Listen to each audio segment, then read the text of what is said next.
Maraming tao ang bumabase sa pagkatao ng kapwa nila base sa panlabas nitong itsura. May ilan pa nga na napakadaling husgahan ng isang tao kahit hindi pa nila ito lubusan nakilala. Magandang araw po sa inyo, Sir Blair, at sa lahat ng sumusuporta sa inyong mga YouTube channel na The Voice Addict at mga kwento ni Apong Isaac. Ang kwentong aking ibabahagi ay hindi ko lang kwento, kundi kwento rin ito ng aking kakambal. Itago niyo na lamang po ako sa pangalan na Kalel at ang aking kakambal sa pangalan na Lowell. At ito ang aming kwento. May mga nagsasabi na kapag kambal daw ay madalas na hindi nagkakasundo dahil magkaiba ang kanilang ugali. Pero iba kami ng kakambal kong si Lowell. Bata pa lang kami ay magkasangga na kami. Noon pa man ay itinuro na sa amin ng tatay namin na dahil dalawa lang kaming magkapatid ay dapat sa lahat ng oras at pagkakataon ay magtutulungan kami. Ang tatay namin ay isang mahusay na manunugis ng mga aswang noong nabubuhay pa siya. Pero yun ay isang lihim lamang at kami-kami lang ang nakakaalam. Hindi kasi gusto ng tatay namin ang papuri bilang kapalit ng kabayanihan na kanyang ginagawa. Kaya nang tumungtong kami sa edad na 12, ay sinanay na kami ni tatay sa pakikipaglaban sa aswang. Sa kasamaang palad, binawian ng buhay ang tatay namin dahil sa isang matinding pakikipaglaban niya sa aswang. Ngunit ilang araw bago siya pumanaw ay nagbilin siya sa amin ni Lowell na kapag nasa edad 20 na kami ay hukayin namin ang isang kahon na nakabaon sa ilalim ng puno ng kamyas sa likod ng aming bahay.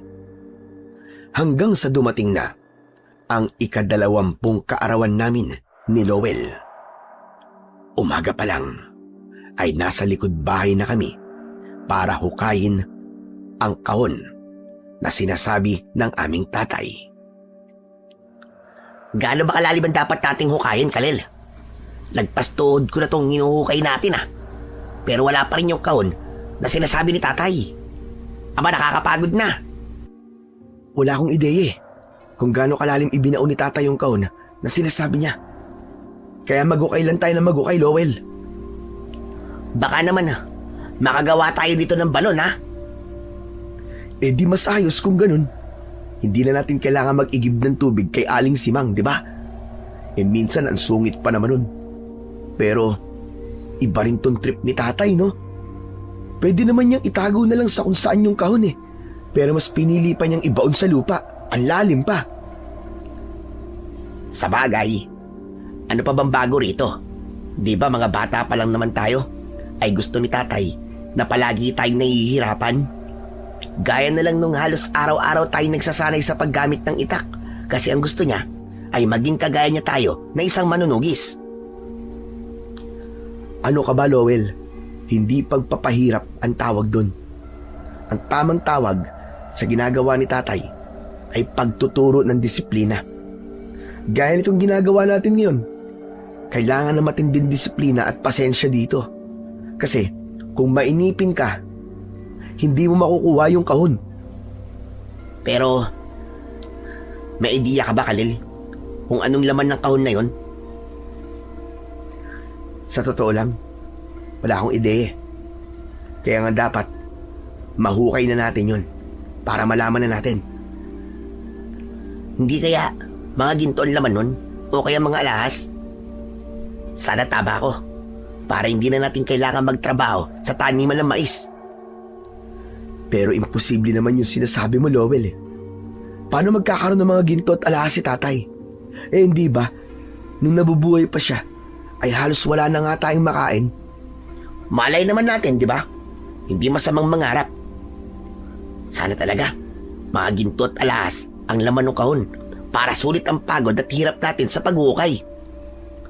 Alam mo, Lowell, mas mapapabilis ang paghuhukay natin kung tatahimik tayo. Ang daldal mo eh. Magsasalita pa sana si Lowell nang bigla siyang natigilan matapos niyang ibaon ang pala sa lupa. Nanlalaki ang mga matang tumingin siya sa akin. O bakit? Ano nangyari? Bakit para kang natuklaw ng ahas dyan? Khalil, may tinamaan ako matigas eh. Sa palagay ko, ito na yung kahon na sinasabi ni tatay. Talaga? Sana nga tama ka. Akala ko talaga hanggang lampas tao pa ang kailangan nating hukayin. Sa pagkakataon na yon, ay nabuhayan talaga kami ng loob. Mas binilisan namin ang aming paghukay hanggang sa tumambad sa amin ang isang bagay na nakabalot sa sako. Pinagtulungan namin kunin ang bagay na yon hanggang sa naiahon na namin yon sa hukay. Inalis namin ang sako at nalaman namin na isang kahon na pahaba ang naroon. Gawa yon sa matibay na uri ng kahoy. Khalil, malakas talaga ang kutob ko na ginto ang laman ng kahon na yan. Huwag kang umasa na may ginto sa loob niyan dahil kung wala, ay baka 1 linggo kang magmukmok. Ang mabuti pa siguro, sa loob na natin ng bahay buksan yan. Baka mamaya may makakita pa sa atin dito eh. Kung sakaling ginto ang laman yan at merong nakaalam na ibang tao, naku po, baka nakawin pa yan sa atin. Tama ang sinabi mo. Halika, tulungan mo na akong buhatin yan. Pinagtulungan naming buhatin ni Lowell ang kahon at dinala namin yon sa loob ng aming bahay. Isinara namin ang pinto at saka ko binuksan ang kahon. Tumambad sa amin ang 2 itak at 2 kwintas. Ang kwintas ay may palawit na kulay berdeng bato, habang ang itak naman ay may mga simbolong nakaukit sa mismong patalim. Isang nakatoping papel ang kasama nun at yun ang una kong kinuha. Nang buksan ko ang papel ay nalaman ko na sulat yun mula sa tatay namin. Ano yan? Sulat ba yan ni tatay? Oo. Ikaw na magbasa.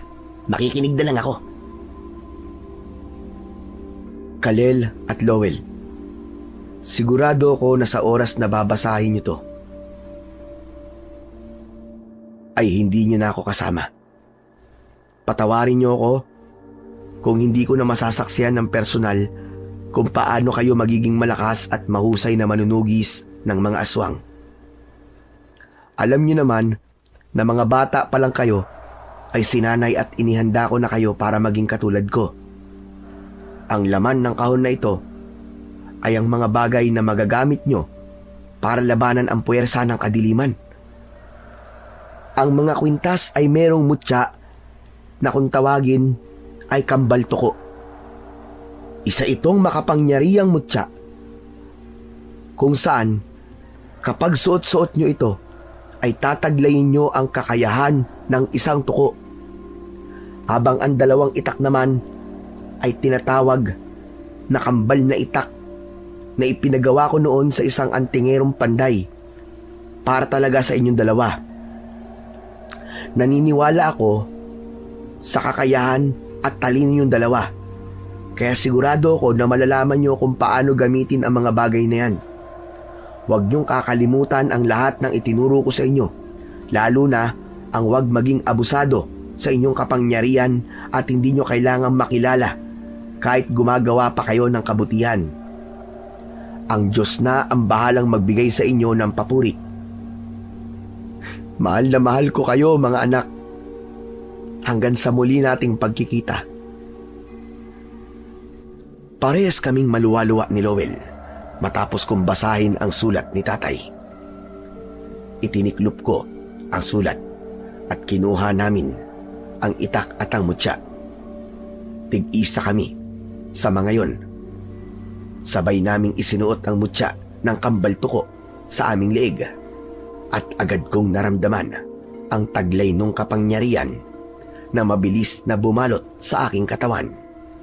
At sigurado ko na ganun din ang naramdaman ng kapatid ko. Yun na ang naging simula ng malaking pagbabago sa buhay namin ni Lowell. Bilang pagpupugay sa alaala ng aming tatay, ay sinunod namin ang gusto niyang mangyari.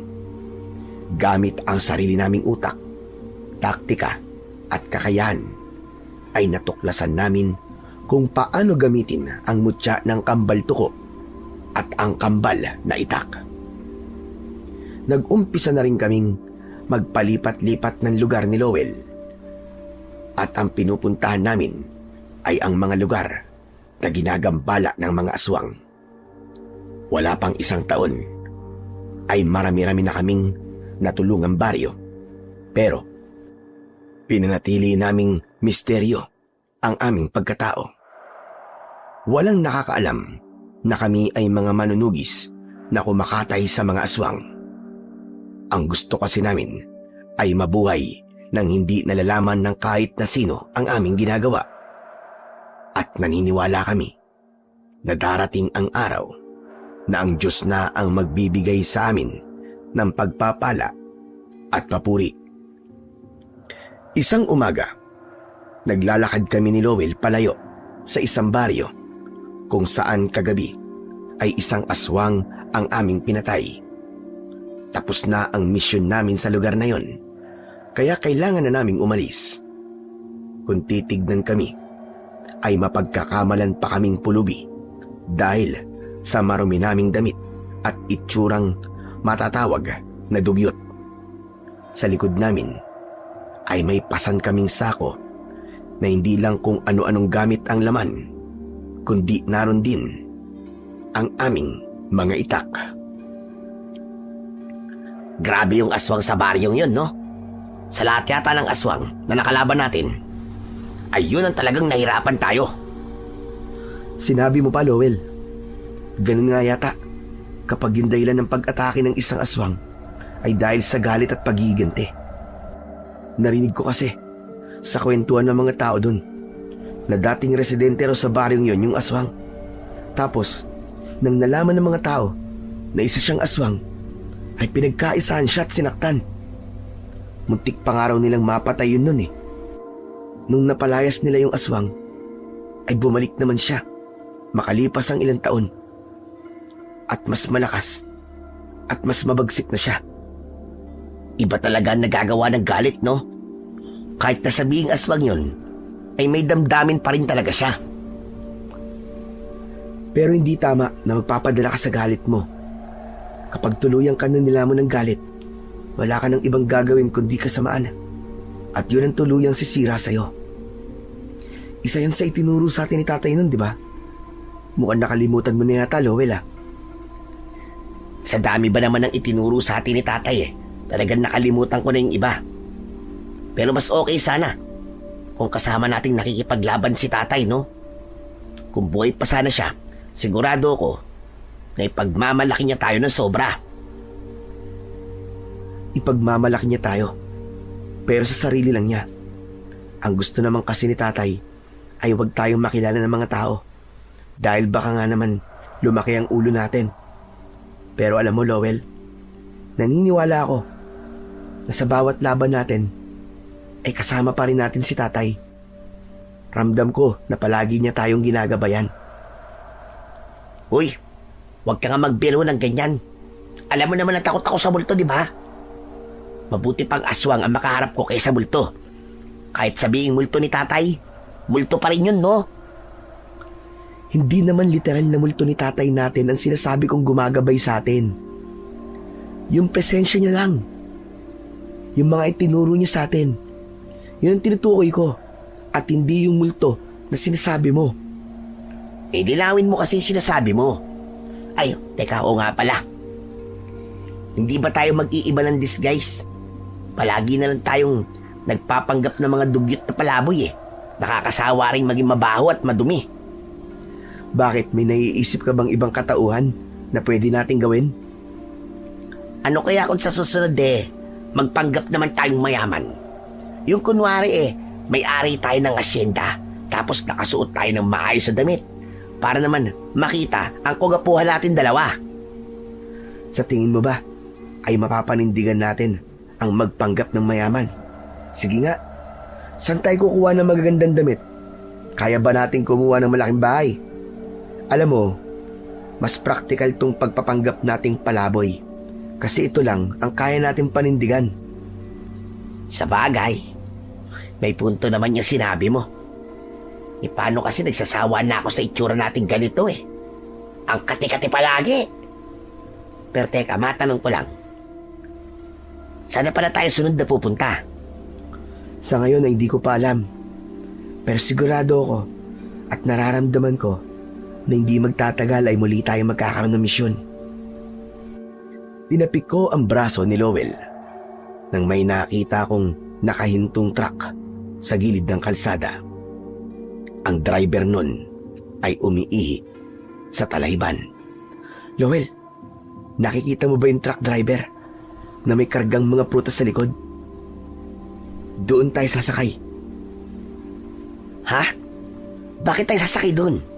Hindi nga natin alam kung saan pupunta yun Yun na nga ang maganda, di ba? Yung hindi natin alam kung saan tayo dadali ng truck na yun. Hindi ka ba sanay sa ginagawa natin? Alam mo, mabuti pa, halika na. Hinawakan ko ang kamay ni Lowell at hinila ko siya papunta sa likod ng truck. Pinauna ko siyang sumakay bago ako sumunod sa kanya. Isiniksik at itinago namin ang aming sarili sa mga tiklis na naglalaman ng iba't ibang klase ng prutas.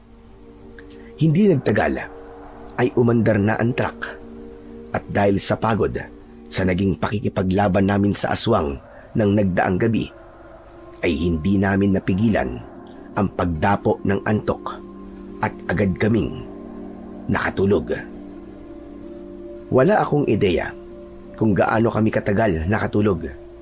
Pero nang nagising ako, ay naramdaman kong gumagalaw ang truck pero hindi yon umaandar. Ginising ko si Lowell at nang bumaba kami ng truck, ay doon namin nalaman na nakasakay kami sa barko. Talil, bakit tayo nakasakay sa barko? Huwag ka na maingay. Baka mamaya may makarinig pa sa'yo. Malamang ay sumakay sa barko ang truck na sinakyan natin. Ito na nga ba't sinasabi ko sa'yo kanina Hindi dapat tayo sakay ng sakay sa kung ano-ano sasakyan Paano kung dalhin tayo nitong barko sa malayong malayo? Sa ibang bansa? Sa China o kaya sa Japan? Alam mo ang OA mo. Masyado nang imposible ang sinasabi mo na yan Truck ng mga prutas lang ang sinakyan natin. Malamang ay magdi-deliver lang yan sa isang isla o kung saan lugar. Kaya kumalma ka lang. Ang mabuti pa, bumalik na tayo sa truck at baka dumaong na kung saan itong barko. Wala nang nagawa si Lowell, kundi ang sumunod sa akin. Nang bumalik ako sa truck, dahil nakaramdam na kami ng gutom, ay kumuha kami ng mansanas at yun ang aming kinain. Naglagay din kami sa aming sako ng ilang piraso ng iba't ibang prutas na naroon para meron kaming makakain sa ibang araw. Makalipas ang napakahabang oras, ay naramdaman naming dumaong na ang barko. Muling sumakay sa truck ang driver at umandar na yon palabas ng barko. Nang nakalabas na ng barko ang truck, ay naghintay kami na huminto yun at saka kami bumaba. Anong lugar na to? Nasaan na tayo, Khalil? Mukhang tama ang sinabi ko kanina. Nasa China o Japan na nga yata tayo. Sira ulo. Nasa sibulan tayo. Basahin mo yung nakalagay dun sa barko. Parang tumawid lang tayo ng isla. Ganon? Sibulan ba to? Akala ko talaga nasa ibang bansa na tayo. Sayang, nakalibre sana. Paano? May naririnig kasi akong parang may nagsasalita ng ibang lengguwahe. Cebu nga, di ba? Malamang may ibang salita rito gaya ng Bisaya.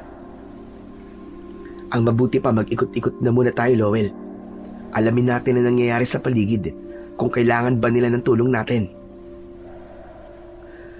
Naglakad-lakad muna kami ni Lowell at naging mapagmatsyag kami sa paligid. Lalo na sa mga taong nagkikwentuhan. Nang may nakita kaming maliit na karinderya, ay kumain muna kami doon. At habang kumakain kami, ay may narinig kaming nag-uusap sa tabi namin. Ayon sa kanila, ay may mga aswang daw na sumasalakay at may binanggit silang baryo. Ilang buwan na raw yung nangyayari sa baryong yon, pero tila takot ang mga kinauukulan dahil sa dami ng aswang na kailangan nilang harapin.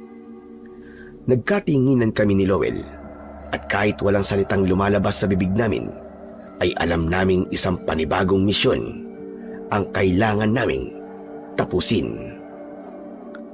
Pinuntahan namin ni Lowell ang baryo na sinasabing inaatake ng mga aswang.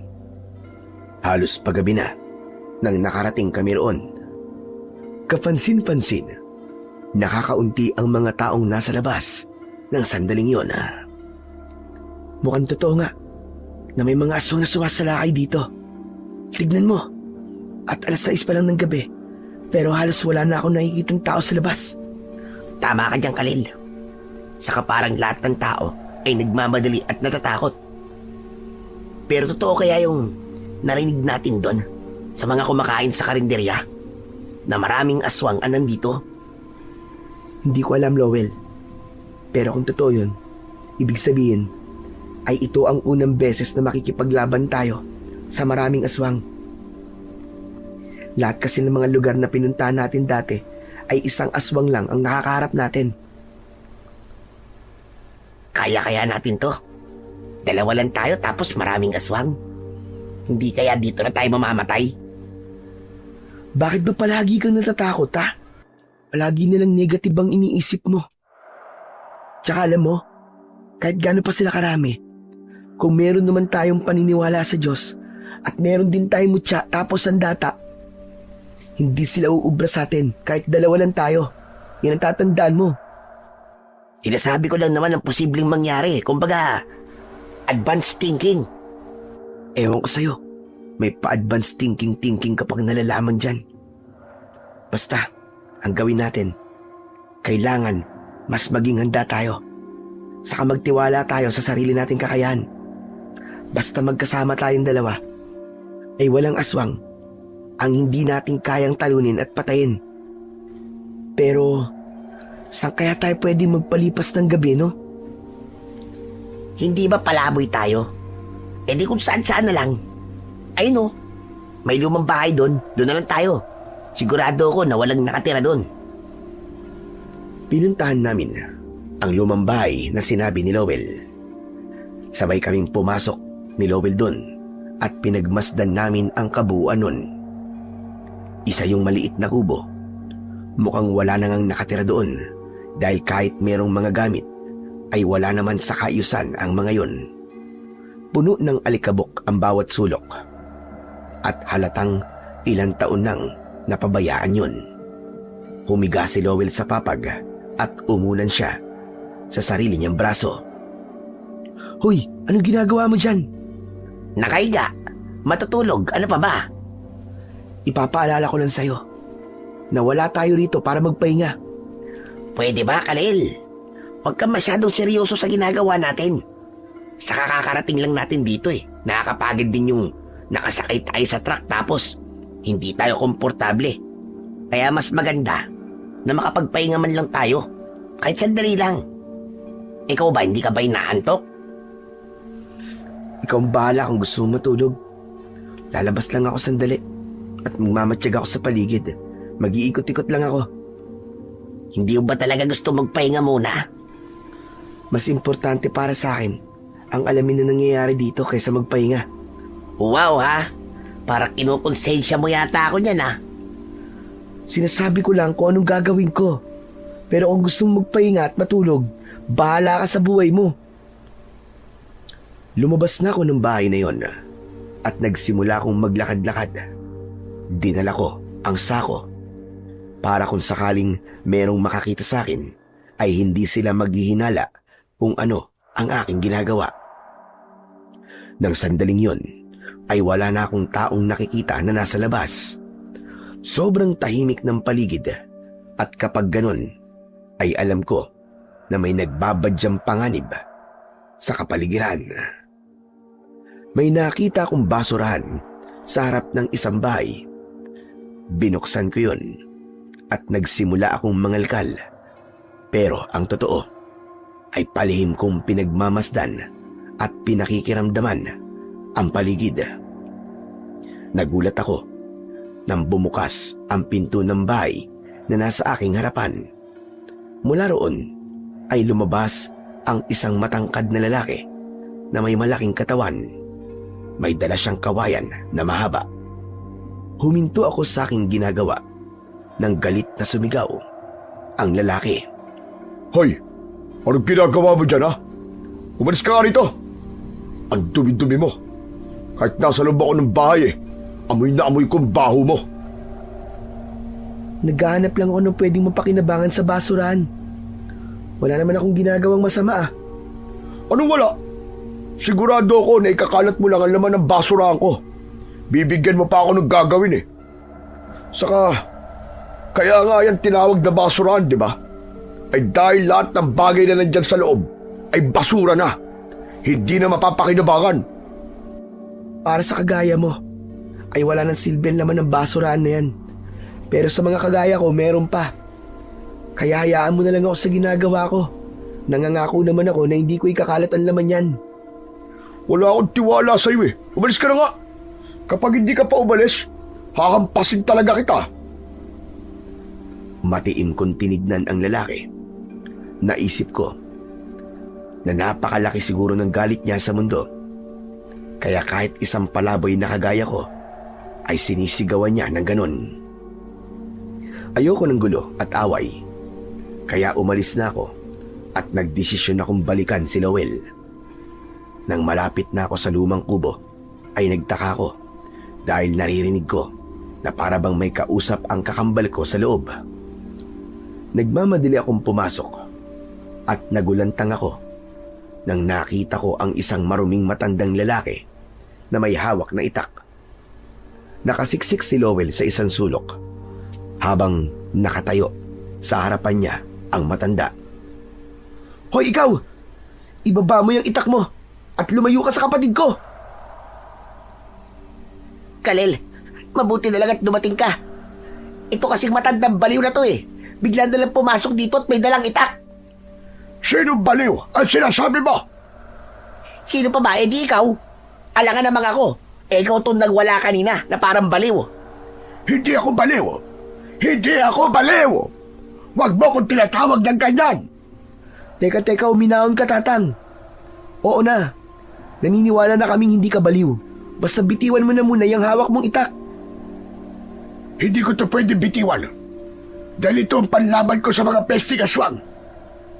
Aha, alam ko na. Siguro yung mga aswang kayo, no? Nako, ngayon ko lang nakita ang pagbumukha nyo rito. Aswang na kayo. Teka, hindi po kami mga aswang. Mga palaboy po kami na napadpad po lamang sa baryong to. Kalel, tulungan mo na ako. Palabasin mo na ang matandang yan. Sige na. Baka tagain pa ako niyan eh. Ako pa talaga ang palalabasin nyo sa sarili kong pamamahay. Ang kakapal din ang pagmumukha nyo, no? Teka, sa inyo po ang kubong to? Abay, oo naman. Sa tingin mo ba, ano ang gagawin mo? Kung pagpasok mo sa bahay mo, ay may madadatnan kang taong nakahiga sa papag mo at natutulog. Hindi ba ganito rin ang magiging reaksyon mo? Pasensya na po. Hindi po namin alam na bahay niyo po pala to. Ang akala po kasi namin walang nakatira dito eh. Kaya naisipan po namin pumasok dito. Pero wala naman po kami masamang intensyon. Ang gusto lang po namin ay may matuluyan po ngayong gabi. At anong pumasok sa isip nyo at inakala nyo walang nakatira dito? Hindi nyo ba nakita ang mga gamit ko? Ang gulo-gulo po kasi rito eh. Kaya akala namin ay walang nakatira. Mas mukha itong tambakan ng basura kaysa bahay eh. Tatang, sige ho, hayaan nyo na lang po kami makaalis ng ligtas. Hindi po kami masamang tao. Maniwala po kayo. Nakikiusap po ako sa inyo, Tatang. Huwag niyo pong sasaktan ng kapatid ko. Nagpalipat-lipat ang tingin ng matandang lalaki sa amin ni Lowell. Alam ko na sa sandaling yun ay nag-iisip siya kung ano ang gagawin niya hanggang sa inalis na niya ang pagkakatutok ng itak niya kay Lowell. Kahit papano ay nakahinga ako ng maluwag. Magkakambal ba kayong dalawa? Magkamukhang magkamukha kayo eh. Opo, kambal po kami. O sige, hindi ko na kayo sasaktan. Pero wag na kayong babalik dito sa bahay ko ha. Umalis na kayo. Alis! Maraming salamat po. Lowell, tara na. Umalis na tayo. Teka, baka bigla akong sakta na matandang to kapag tumayo ko dito eh. Kung aswang ka, ay kanina pa talaga kita tinaga. Mukhang hindi ka naman aswang. Kaya wala kang dapat na ikatakot sa akin. Sige na, tumayo ka na dyan. At umalis na kayo ng kapatid mo. Habang tumatayo si Lowell, ay hindi niya inalis ang tingin sa matandang lalaki. Hanggang nasa tabi ko na siya, ay nakatingin pa rin siya sa matanda. Pasensya na po ulit, Tatang ha. Hindi po namin intensyon na pumasok po sa bahay niyo nang walang paalam. Ang akala lang po talaga namin wala po nakatira dito. Oo na, sige na, sige na. Wala naman akong magagawa, kundi ang maniwala sa palusot nyo.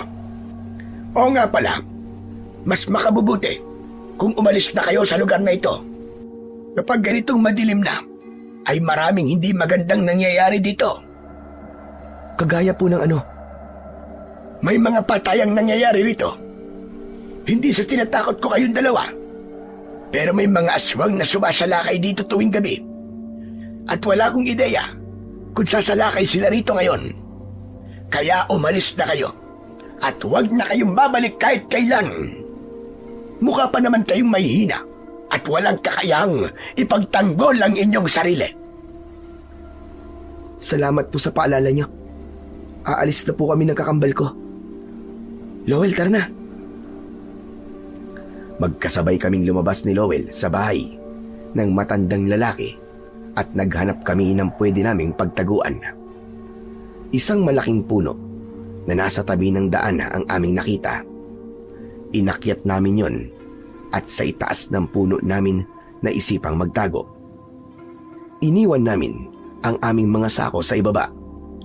Humanap kami ng komportabling pwesto sa puno at mula roon ay kita namin ang kapaligiran. Grabe yung matandang yon, Kalel. Alam mo ba, nagising ako na nakalagay sa leeg ko yung itak niya.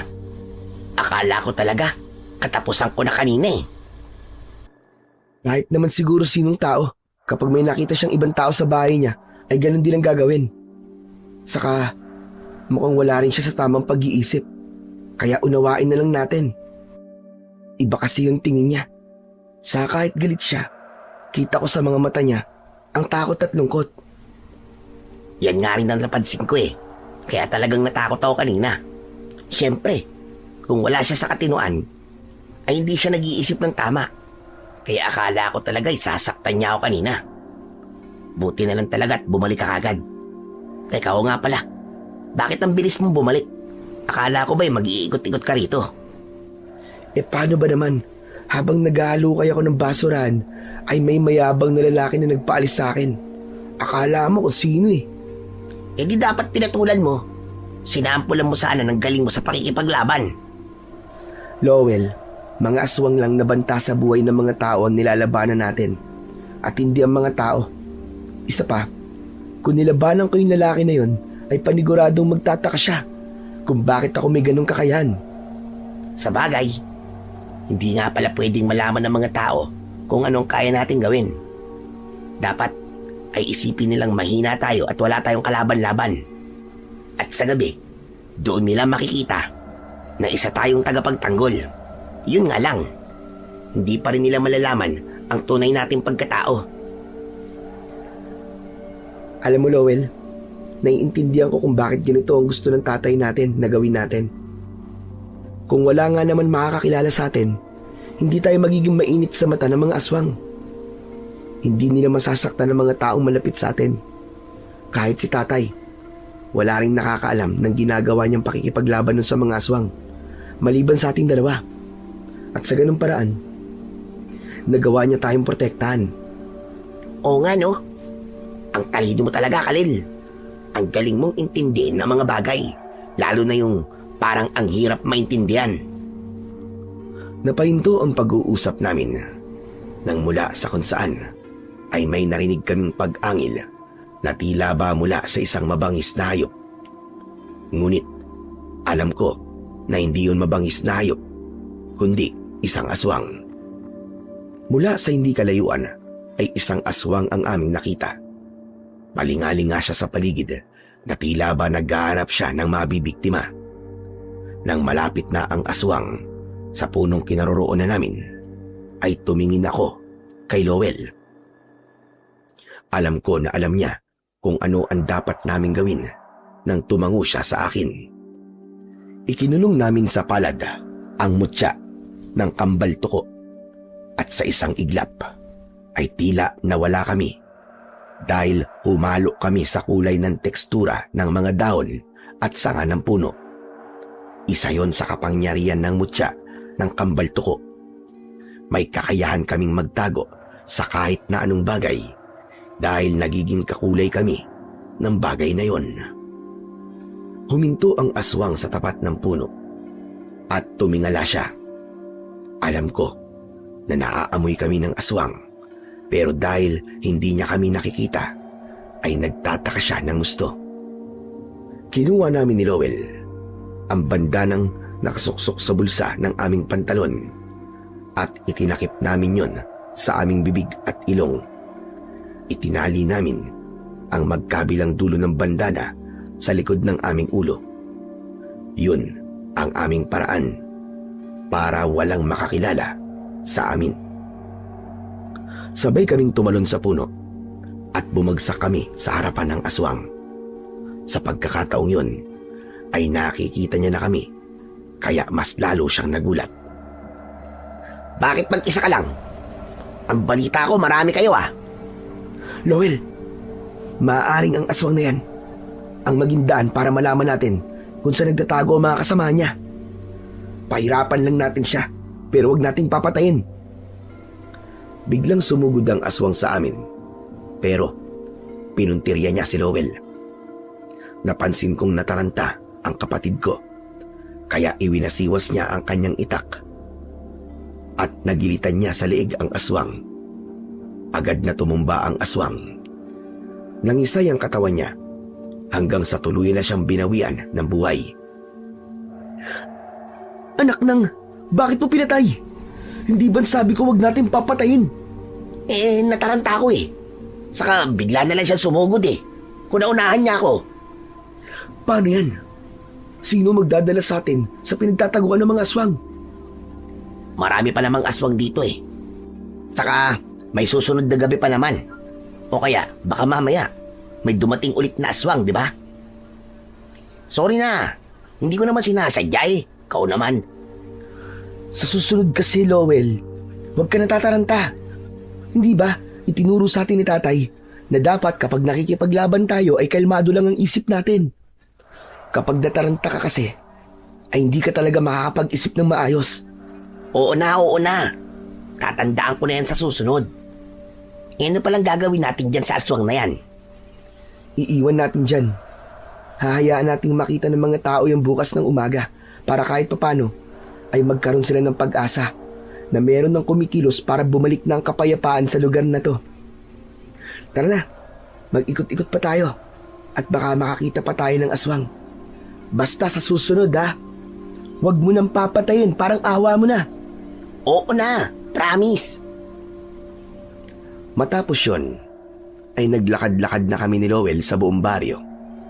Pero makalipas ang ilang oras, ay wala na kaming nakitang iba pang mga aswang. Nang bahagya ng sumisilip ang araw, ay nagdesisyon na kaming magpahinga at matulog. Nadaanan namin ang maliit na plaza at meron dong mga mahahabang upuan na gawa sa kawayan.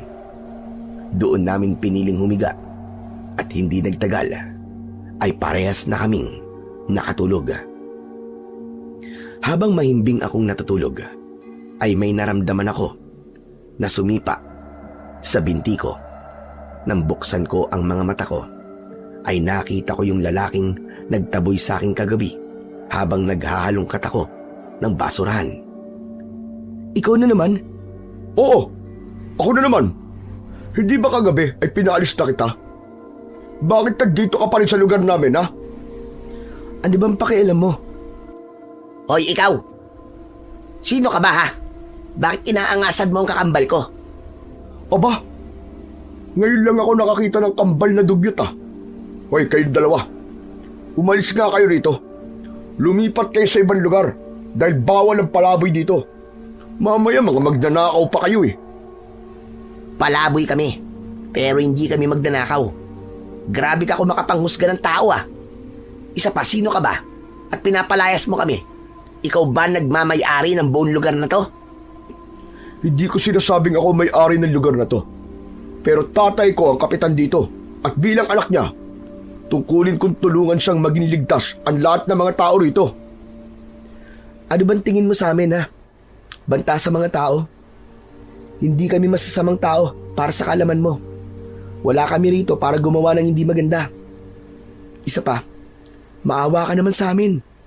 Pinaalis na nga kami sa lugar kung saan kami dating nakatira tapos papaalisin mo rin kami ulit. Sige, pagbibigyan ko kayo ng manatili rito. Baka isipin nyo na wala akong puso. Pero sa oras na gumawa kayo ng kalokohan, ako mismo ang hihila sa inyo paalis sa lugar namin. Nagkakaintindihan ba tayo? Maraming salamat. Nangangako kami na hindi kami gagawa ng masama habang nandito kami. Sa gitna ng pakikipag-usap sa amin ng lalaki, ay biglang nagkagulo ang mga tao. Napansin namin na tumatakbo sila papunta sa iisang direksyon. Nagkatinginan kami ni Lowell at sigurado ko na nakita na ng mga tao ang bangkay ng aswang na pinatay ni Lowell nung nakaraang gabi.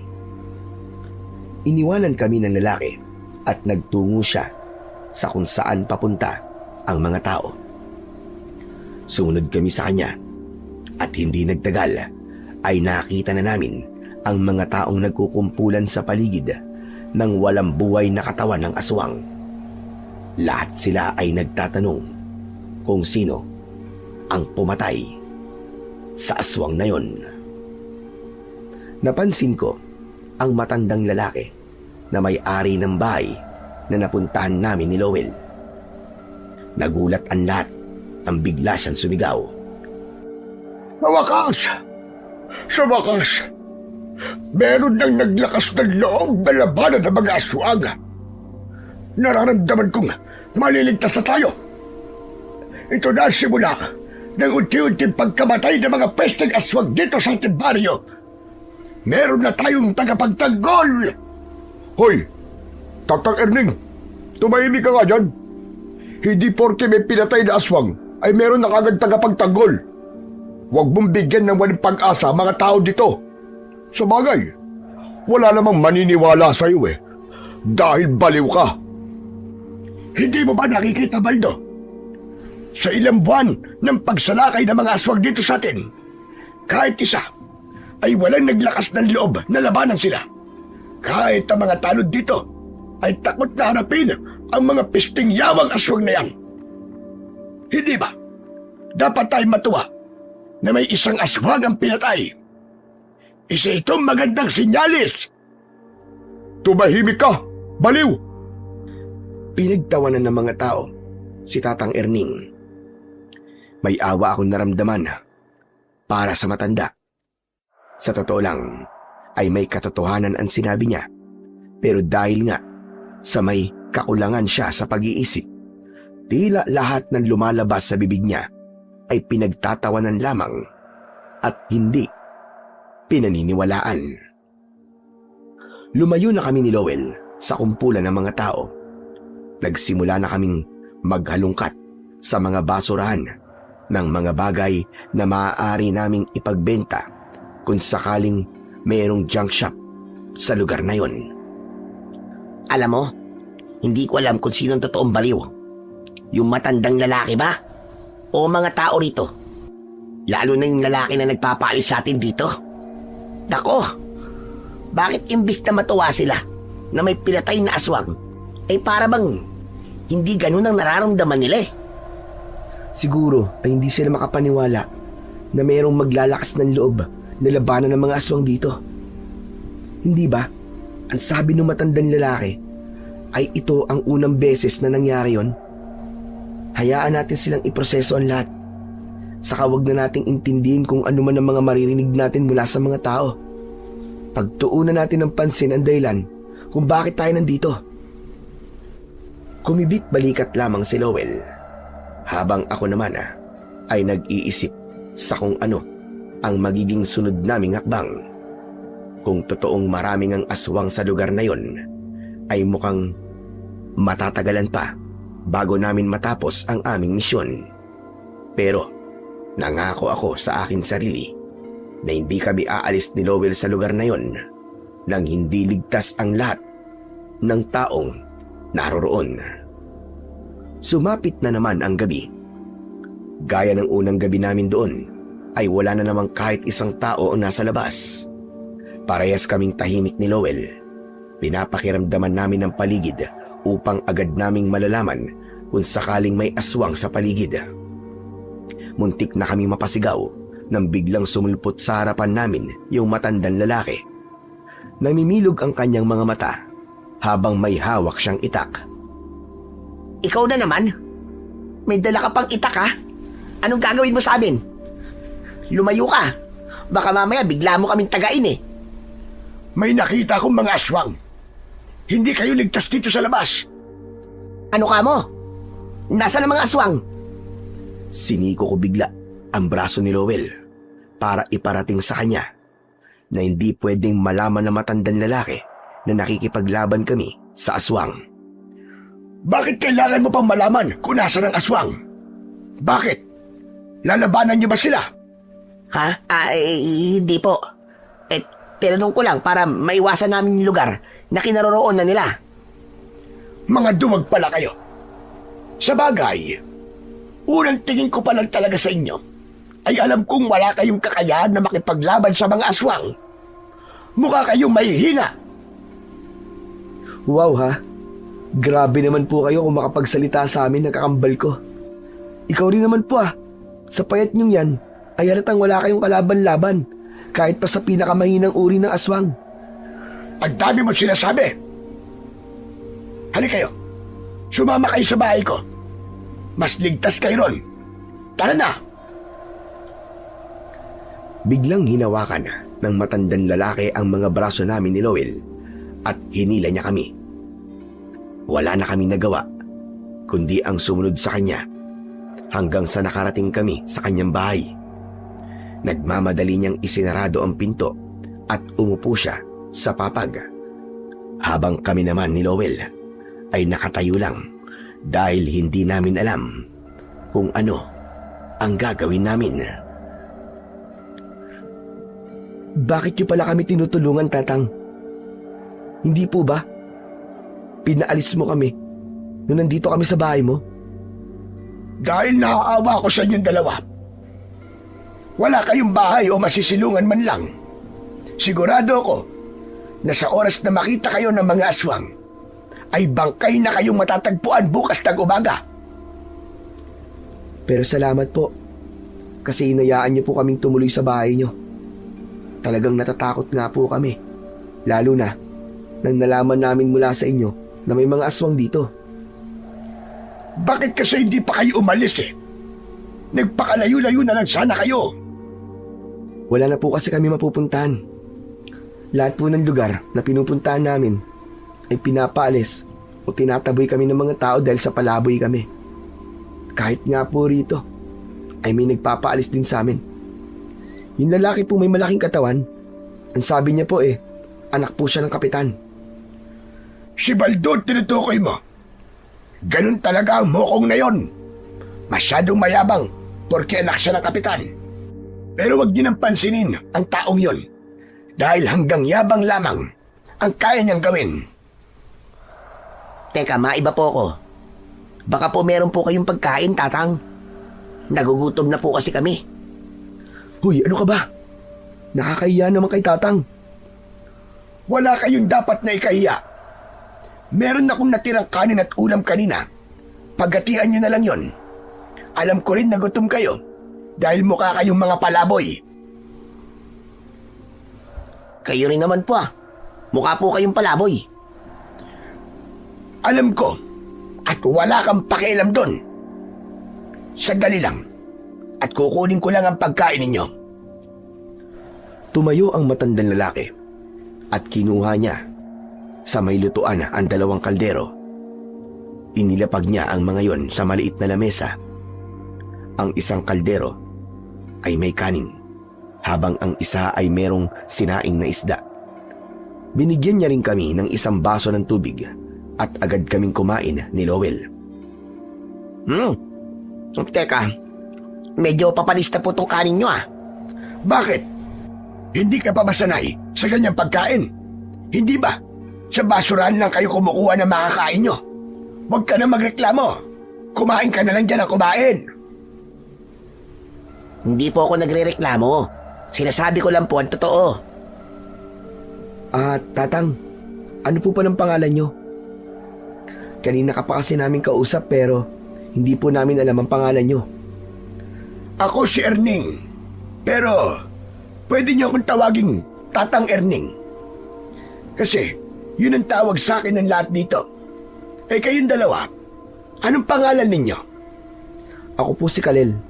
At itong kakambal ko naman po ay si Lowell. Oo nga pala, Tatang. Pasensya ka na kung tinawag kitang baliw kahapon. Para ka kasing talagang baliw Nagwala ka nang nagising ako Hindi na bago sa akin ang tawaging baliw dahil baliw naman talaga ako. Pero hindi naman palagi. May mga pagkakataon lang na para bang may pumapasok na saltik sa utak ko. Minsan naman, tama ang aking pag-iisip. Gaya ngayon. Teka, hindi ko po maintindihan Ibig po bang sabihin, may mga araw po na nawawala po kayo sa sarili nyo? Ganun na nga. Nangyayari yon kapag naaalala ko ang asawa ko. Kung hindi nyo na itatanong, isa ang asawa ko sa mga unang naging biktima ng mga aswang dito. Walang awang pinatay ng mga hayop na yon. Ang aking si Juanita. Nako, teka. Huwag na po natin pag-usapan ng bagay na yan at baka bigla po kayong saltikin. Okay na po. Nakuha na po namin ang kwento nyo at kung bakit nawawala kayo sa sarili nyo kuminsan. Tama ka. Huwag na nga natin pag-usapan ng asawa ko at baka bigla na naman ako magwala rito at palayasin ko kayo ulit. Tapusin nyo na ang pagkain nyo dyan dahil ako ay matutulog na. Huwag na kayong lumabas dahil delikado pa sa oras na ito. Humiga na si Tatang sa papag at tinapos naman namin ni Lowell ang aming pagkain. Kahit hindi medyo maganda ang lasa ng pagkain, ay inubos pa rin namin yon dahil kailangan namin ng lakas para sa posibilidad na pakikipaglaban namin mamaya sa aswang. Hinintay namin na makatulog ng mahimbing si Tatang Erning bago kami lumabas ng bahay niya. Sigurado ko na may mga aswang kaming makakaharap sa gabing yon dahil ramdam ko ang bigat sa hangin. At hindi nga ako nagkamali dahil may nakita kaming 2 aswang na nasa ibabaw ng bubong ng isang bahay. Sinigawan ni Lowell ang aswang at nang nakita kami ng mga yon ay bumaba sila sa bubong para atakihin kami. Nagtig-isa kami ng aswang ni Lowell. Nakita ko na sa ilang segundo lamang ay nagawa ng patay ni Lowell ang kalaban niyang aswang. Habang ang aswang naman na kalaban ko ay tinadtad ko ng saksak at taga sa iba't ibang parte ng kanyang katawan. Nang tuluyan na siyang nanghina, ay napahiga siya sa lupa. Inapakan ko sa dibdib ang aswang at itinutok ko ang itak sa leeg niya. Magsalita ka kung saan matatagpuan ang kuta niyo. Kung di ka magsasalita, ay papatayin kita. Malakas at nakakalokong tumawa ang aswang. Huwag mo akong tinatawan-tawanan na dahil di ako nagbibiro. Kung gusto pang mabuhay, ay sabihin mo na sa amin kung saan kayo naglulungga. Patuloy sa pagtawa ang aswang. Ang totoo ay nakaramdam na ako ng inis at gusto ko nang tapusin ang buhay niya. Pero pinigilan ko pa rin ang sarili ko dahil may alam siyang impormasyon na kailangan kong malaman. Laking gulat ko nang biglang sinaksak ni Lowell ang aswang sa tapat mismo ng nguso nito. Yan ang dapat sa'yo, lintik ka. Di tumigil ka rin sa pagtawa. Ano na namang ginawa mo? Bakit mo siya pinatay kaagad? Alam mo namang may kailangan pa tayong malaman sa kanya eh. Hindi mo ba nakikitang tawa lang siya ng tawa? Nakakairita ang tawa niya. Ang sakit sa tenga. Kahit ako naiinis na rin sa tawa niya eh. Pero hindi ko pa rin siya pinatay. Hindi mo ba napansin na panay tawa lang ang sagot niya sa'yo? Malinaw na kahit anong piga ang gawin mo sa kanya, ay hindi niya sasabihin kung nasa ng kuta nila. Nangaasar lang yan. At malamang, lahat ng aswang na makakaharap natin ay ganyan din ang gagawin. Hindi sila magsasalita kahit pagbantaan pa natin ang buhay nila. Hindi ako nakapagsalita matapos nasabihin yun ni Lowell. Napagtanto ko kasi na meron siyang punto at ang plano ko na pilitin ang mga aswang na ituro kung nasaan ang kuta nila ay hindi uubra. Bigla akong luminga sa paligid nang may naramdaman akong parang nakatingin sa amin ni Lowell. Namilog ang mga mata ko nang nakita ko si Tatang Erning na nasa likod ng isang puno. Nakatingin siya sa amin ni Lowell at sigurado ko na nakita niya ang ginawa naming pakikipaglaban sa mga aswang. Nang nalaman ni Tatang Erning na nakatingin ako sa kanya, ay bigla siyang tumakbo papalayo. Napapitlag ako nang tapikin ni Lowell ang balikat ko. Hoy! Anong nangyari sa'yo? Bakit para kang natuklaw ng ahas? Si Tatang Erning. Anong meron kay Tatang Erning? Nakita niya tayo, Lowell. Nakita niya na pinatay natin ang mga aswang na yan. Ano? Paano mangyayari ang sinasabi mo? Nasa bahay niya si Tatang Erning, di ba? Hindi ba't umalis tayo ron na tulog siya? Ang lakas pa nga ng hilik niya eh. Sigurado ako, Lowell. Nakita ko si Tatang Erning. Nasa likod siya kanina ng puno na yun, oh. Nang nakita niyang nakatingin ako sa kanya, bigla siyang tumakbo. Bakit ka ba kinakabahan ha, Kalil? May takip ang kalahati ng mukha natin at medyo madilim pa dito sa kinatatayuan natin. Sigurado ako na hindi tayo nun nakilala. Sa kamatanda na yun, malabo na ang mga mata nun. Sana nga. Dahil kapag nakilala tayo ni Tatang Erning, hindi tayo sigurado kung ligtas ba ang sikreto natin sa kanya at kung kaya ba niya yung itago. Malalaman natin yan kapag nakausap na natin siya. Ang mabuti pa, umuwi na tayo sa bahay niya. Pero anong sasabihin natin sa kanya? Magtataka yun kasi nagising siyang wala tayo sa bahay niya. Akong bahala. Magaling akong gumawa ng palusot. Nang sandaling yun, ay ibinigay ko ang buong tiwala ko kay Lowell. Hinubad na namin ang aming bandana na nakatakip sa aming muka at binalikan namin ang damit na ginagamit namin para magmukha kaming palaboy. Itinago namin yon sa loob ng isang makapal na halaman. Nang nakapagpalit na kami ng damit, ay naglakad kami pauwi sa bahay ni Tatang Erning. Pagpasok namin, ay hindi mapakali si Tatang Erning dahil panay ang lakad niya ng pabalik-balik. Bumubulong-bulong pa siya. Huminto siya at tumingin sa amin ni Lowell. Medyo kinabahan ako at inihanda ko ang sarili ko sa kung ano ang susunod na mangyayari. Kayong dalawa, saan kayo galing? Bakit wala kayo nung nagising ako? Hinailangan ko pa tuloy lumabas para hanapin kayong dalawa. Pasensya na po kayo. Ito po kasing si Khalil eh. Bigla pong sumakit ang tiyan. Hindi po ba wala kayong banyo rito? Nagganap pa po kami ng talahiban para mailabas ni Khalil ang sama ng loob niya. Hehehe. Hoy, hindi totoo yan ha. Ano ka ba? Makisakay ka na lang. Ha? Opo, totoo po yun. Sumakit po siguro ang tiyan ko dahil medyo panis na po talaga yung kanin na pinakain niyo po sa amin kanina. Ganun ba? O sa sige, di bale. Ang importante ay ligtas kayo nakabalik dito. Pero mabuti nga at lumabas kayo. Dahil kung hindi, ay hindi rin sana ako lalabas ng bahay. Hindi sana nakita ng aking mga mata ang dalawang lalaking nakipaglaban at pumatay sa dalawang aswang. Talaga po? Nakita niyo na po mga tagapagtanggol ng baryong to? Oo, nakita ko sila. Mga itak ang gamit nilang sandata. Tapos meron silang suot na kwintas na para bang umiilaw ng kulay berde. Sa tingin ko agimat o kaya mutya ang bagay na yun. Sigurado po ba kayo sa sinasabi niyo, Tatang?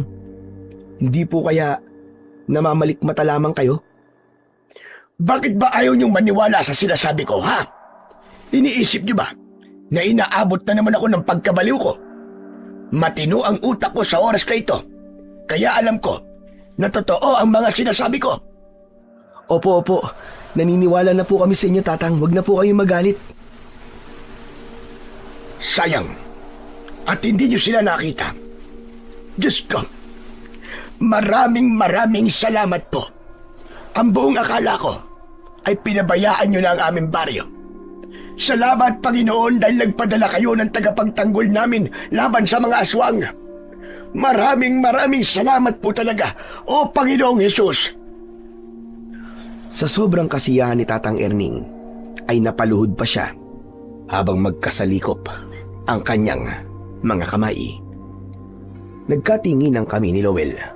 Alam kong parehas kaming nabunutan ng tinik sa dibdib dahil hindi nakilala ni Tatang Erning ang dalawang tao na nakita niyang nakipaglaban sa mga aswang. Kinabukasan ng umaga ay nagulat na naman ang mga tao nang nakita nila ang dalawang bangkay ng aswang. Halos lahat ay nagtataka kung sino nga ba ang pumapatay sa mga aswang na kinatatakutan nila. Nanatiling tikom ang bibig namin ni Lowell. Hindi namin kailangang ipagsigawan na kami ang kanilang tagapagtanggol.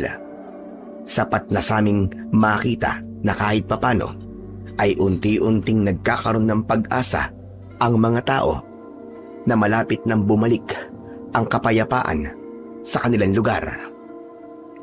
Tanghaling tapat na, pero abala pa rin kami ni Lowell sa paghahanap ng mga mapapakinabangan sa mga basurahan. Habang naglalakad kami, ay napag-usapan namin ang nangyari noong nakaraang gabi. Akala ko talaga mabibisto na tayo ni Tatang Erning kagabi. Mabuti na lang at hindi niya tayo nakilala. Ikaw lang naman Masyado kang kinakabahan Saka sabi ko na sa'yo, ako ang bahala. O di ba? Naniwala siya sa palusot na inimbento ko. Oo nga. Pero talagang dapat bang sabihin mo na nagbawas ako sa kung saan? Hayaan mo na. Ang importante, nakalusot tayo, di ba? Pero alam mo, naaawa ako kay Tatang Erning. Biruin mo, pinatay pala ng aswang ang asawa niya. Kaya siya nawala sa katinuan. Kaya nga nang nalaman ko ang kwento niya, ay naintindihan ko na ang pinagdadaanan niya. Sigurado ako na mahal niya ang asawa niya, kaya kung minsan ay nawawala siya sa kanyang sarili. Kaya hindi natin dapat pinagtatawanan ang mga kagaya ni Tatang Erning. Mas maganda kung uunawain natin sila, dahil madalas ay may masakit na dahilan kung bakit sila nagkaganon. Tama yung sinabi mo. Pero sa tingin mo, hanggang kailan kaya tayo rito sa lugar na ito? Kailan kaya natin mauubos yung mga aswang na narito? Yan ang hindi ko kayang sagutin, Lowell. Wala kasi tayong ideya kung gaano pa karami ang aswang na kailangan natin patayin. Tapos sabi mo nga, parang lahat ng aswang ay walang planong sabihin sa atin kung nasaan ang kuta nila, kahit pahirapan at takutin pa natin sila ng gusto. Etong ginagawa natin. Hanggang kailan natin to gagawin? Anong ibig mong sabihin? Itong pagiging manunugis natin ang sinasabi ko. Hanggang kailan tayo magiging ganito? Bakit, Lowell? Napapagod o nagsasawa ka na ba sa pagiging manunugis? Hindi naman, Kalel. Pero hindi mo ba pinangarap na magkaroon ng normal na buhay? Yung babalik na tayo sa bahay natin at magtatrabaho tayo ng maayos. Yung mamumuhay tayo gaya ng iba. Siyempre, gusto ko ring mamuhay ng normal. Pero itong ginagawa kasi natin ngayon, ang gusto ni tatay na gawin natin dalawa. Alam ko na malaki ang tiwala niya sa atin. Kaya niya ibinigay sa atin ang tungkulin na to. Pero kung hanggang kailan natin to gagawin, hindi ko rin alam. Siguro kapag hindi na kinailangan ng mga taong tulong natin, o kaya may ibang dumating para ipagtanggol ang mga tao mula sa mga aswang. Napahinto kami sa paglalakad nang nakita namin si Tatang Erning na nasa gitna ng daan at sumisigaw. May ilang mga tao na nakatingin sa kanya. Nagbubulungan ng ilan habang ang iba ay pinagtatawanan siya. Maniwala kayo sa sinasabi ko. 2 lalaki ang nakita kong pumatay sa mga aswang. Meron silang mga dalang itak. Sa kasamaang palad, hindi ko sila nakilala dahil may takip na tela ang kalahati ng kanilang muka. Ngunit ganun pa man, dapat tayong matuwa dahil hindi na natin kailangan matakot sa mga aswang. Meron na tayong mga tagapagtanggol. Biglang lumapit si Baldo kay Tatang Erning at hinawakan nito ang braso ng matandang lalaki. Teka nga, ano na naman bang panggugulo tong ginagawa mo, matanda ka, ha? Alam mo bang nakakabulaho ka na sa mga tao? Sa kami natatakot na sa'yo. Hindi sila ang dapat matakot, kundi ang mga aswang. Dahil sa mga tagapagtanggol natin, dumating na ang katapusan ng mga halimaw. Hindi ba sinabi ko na sa'yo na huwag mong bigyan ng peking pag-asa ang mga tao? Hindi ko sila pinapaasa, Baldo. Kung nagsisinungaling ako, ipaliwanag mo sa akin kung paanong sa 2 magkasunod na gabi ay may mga aswang na pinatay. Ano kasi, ang totoo niyan, ako ang pumatay sa mga aswang na yun. Ayoko sana sabihin sa inyo to dahil baka sabihin nyo na nagyayabang lang ako. Hindi ka lang mayabang. Sinungaling ka pa. Hindi ikaw ang pumatay sa mga aswang. 2 lalaki ang nakita kong gumawa nun. Kaya imposibleng ikaw ang aming tagapagtanggol. Bakit mo inaako ang isang bagay na hindi mo namang ginawa? Wala ka ba talagang may pagmalaki sa aming lahat? Kaya kahit ang pagsisinungaling ay gagawin mo. Hoy, tanda. Hindi ko na gusto lumalabas sa bunganga mo, ha? Nanlaki ang mga mata ko nang itaas ni Baldo ang isa niyang kamay habang nakakuyom. Alam ko na susuntukin niya si Tatang Erning, kaya mabilis akong tumakbo. Bago pa masuntok ni Baldo si Tatang Erning, ay nagawa kong iharang ang palad ko sa kamao niya. Malakas na tumama ang kamao ni Baldo sa aking palad. Nagulat si Baldo. Matiim ko siyang tinignan at hindi ko binitiwan ang kamao niya. Pati ba naman matanda na walang kalaban-laban? Papatulan mo? Bitiwan mo nga ako. At huwag kang nakikialam dito. Tandaan mo, kayang-kaya ko kayong paalisin dito ng kapatid mo. Wala kang karapatang paalisin kami rito. Kaya tigilan mo na ang pananakot sa amin na kaya mo kaming paalisin. Ngumisi si Baldo at binitiwan niya ang braso ni Tatang Erning. Nang sandaling yun ay napagtanto ko na isang malaking pagkakamali ang ginawa ko dahil baka malaman ni Baldo at ng mga tao roon na malakas ako. Kaya kahit alam kong susuntokin ako ni Baldo gamit ang isa niyang kamay, ay hinayaan kong dumapo ang kamao niya sa mukha ko. Kahit hindi ako masyadong nasaktan, ay nagtumba-tumbahan ako. Agad akong dinaluhan ni Tatang Erning. Tatadyakan pa sana ako ni Baldo, Pero iniharang ni Tatang Erning ang sarili niya para protektahan ako. Tama na! Tama na, Baldo! Huwag mo nang saktan si Kalel! Mahina pala yung bata mo, Tatang Erning. Isang suntok ko lang, tumba na. Hoy, dugyot na palaboy. Sa susunod na kalabanin mo ulit ako, ay hindi lang yan ang makukuha mo sa akin. Bubugbugin kita hanggang magkulay ube ang buong katawan mo. Matapos yun, ay naglakad palayo si Baldo. Nakataas ang noo niya na para bang nagmamalaki siya na nagawa niya akong pabagsakin. Sa pagkakataon na yon, ay lumapit na si Lowell at tinulungan niya akong tumayo. Ayos ka lang ba, Kalel?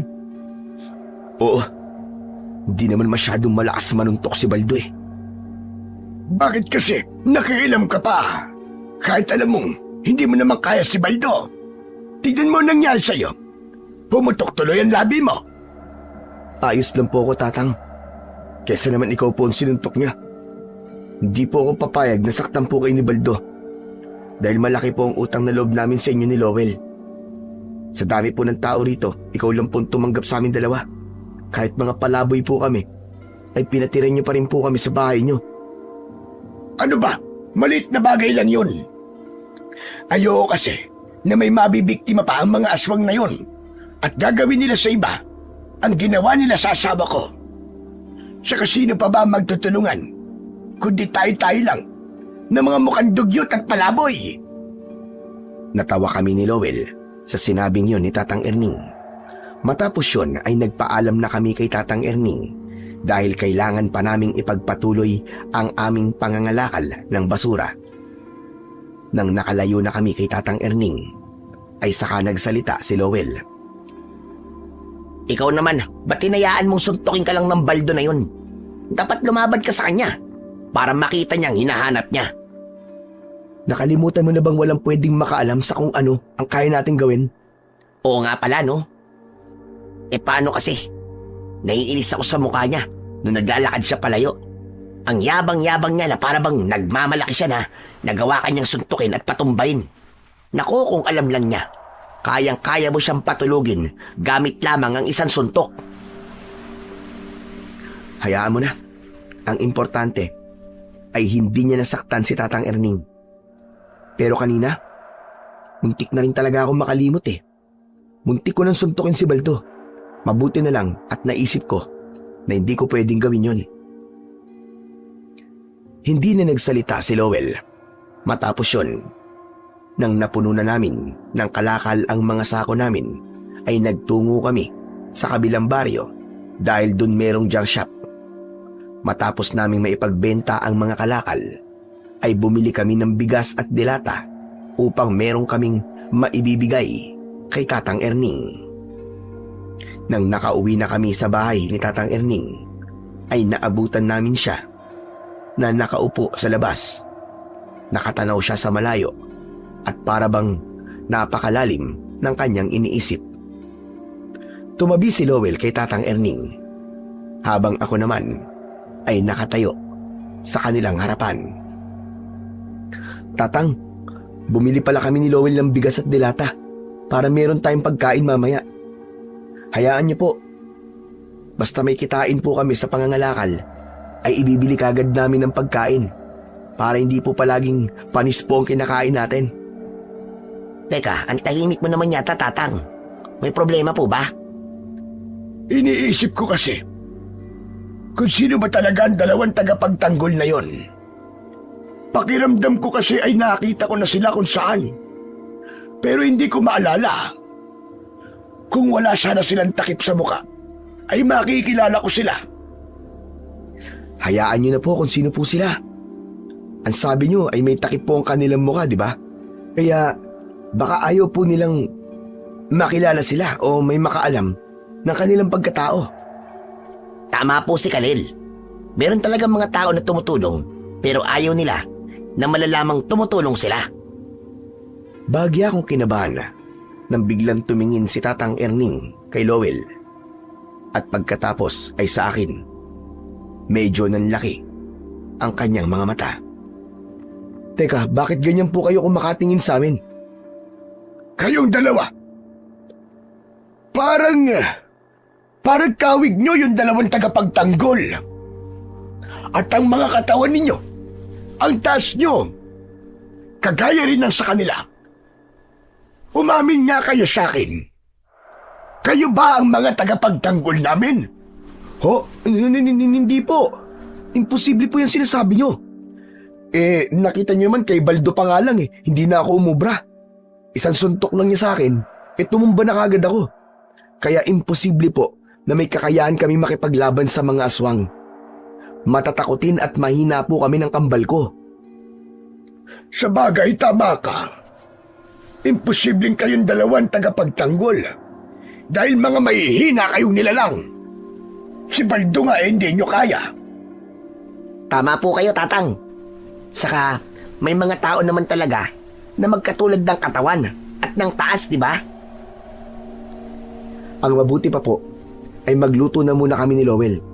Malapit na po yatang magtanghalian para makakain na po tayo. Magkasama kaming pumasok ni Lowell sa bahay ni Tatang Erning. Medyo kinakabahan pa rin ako dahil sa hinala ni Tatang Erning na kami ang dalawang lalaking nakita niyang nakipaglaban sa mga aswang. Muntik na tayo ron Kaya nga Pero sa tingin mo ba, ay nakumbinsi natin si Tatang na hindi tayo nakikipaglaban sa mga aswang? Sa palagay ko naman, oo.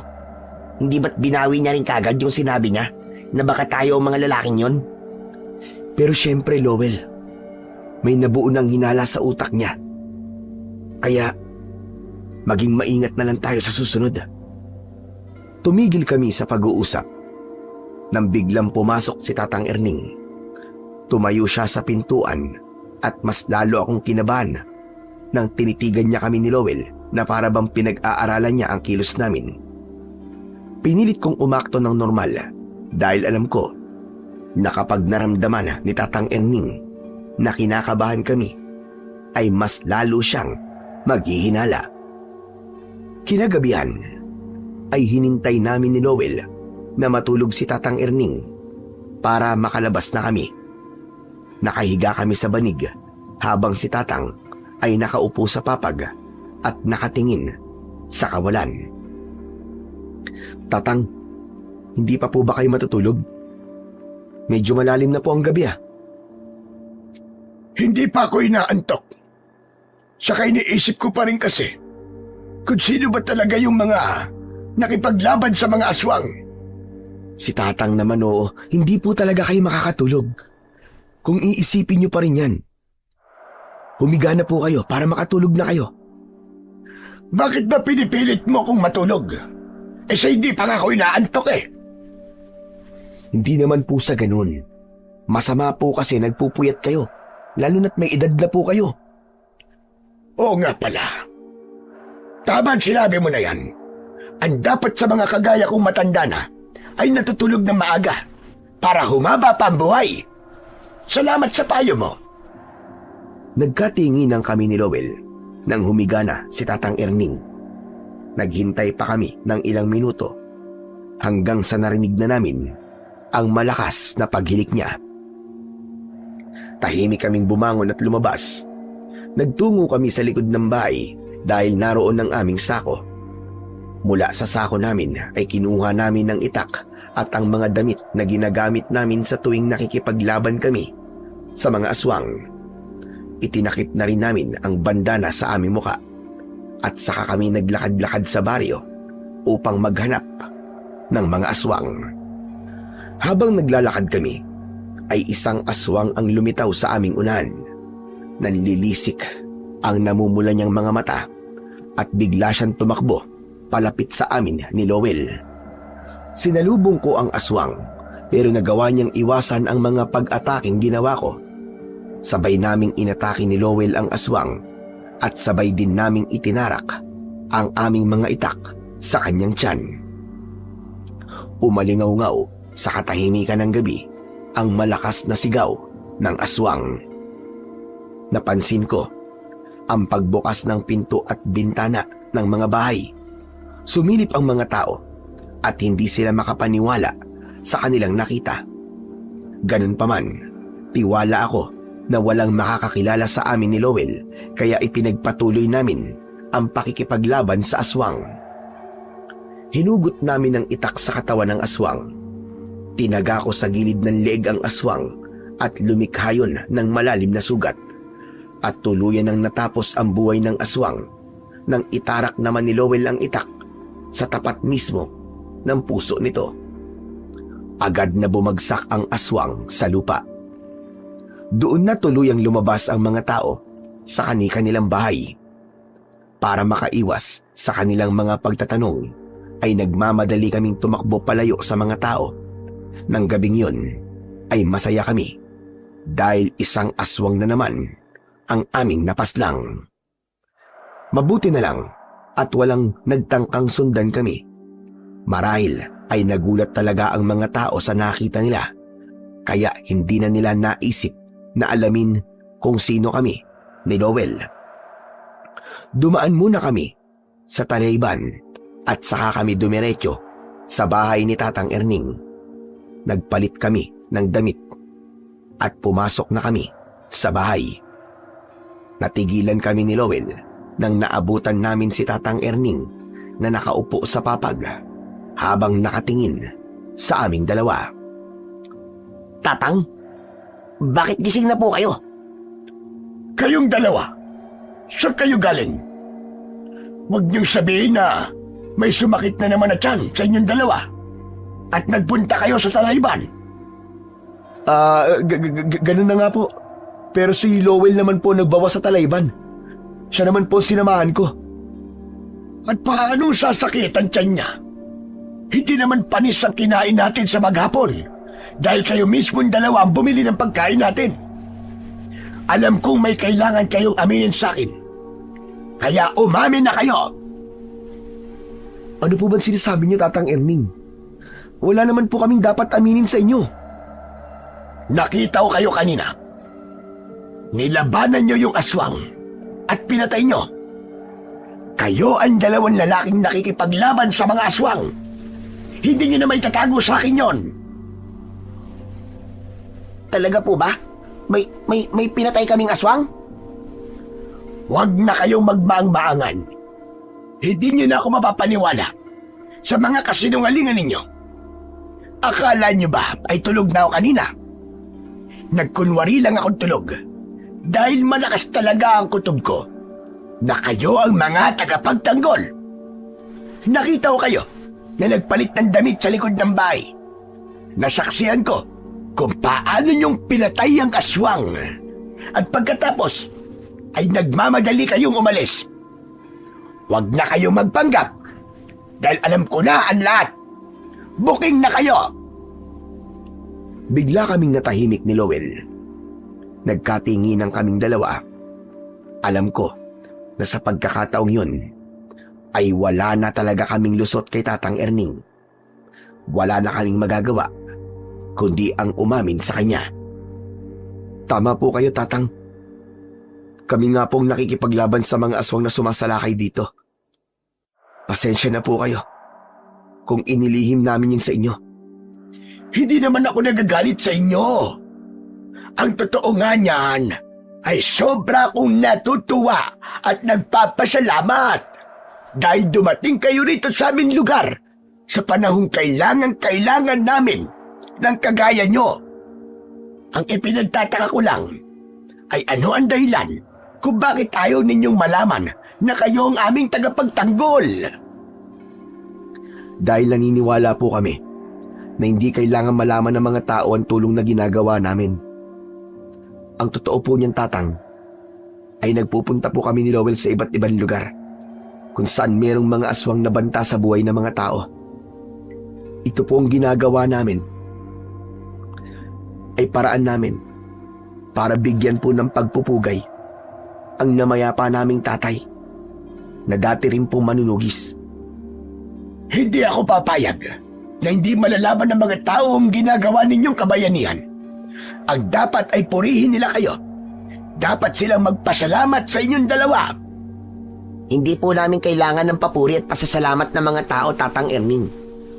Ayos na po kami na malaman namin na ligtasan lahat dito. Pasensya na, pero hindi talaga ako sang-ayon sa paniniwala niyong dalawa na hindi kayo dapat bigyan ng papuri at pasasalamat. Nagulat ako nang biglang lumabas si Tatang Erning. Tumakbo siya papunta sa gitna ng daan at doon ay sumigaw siya.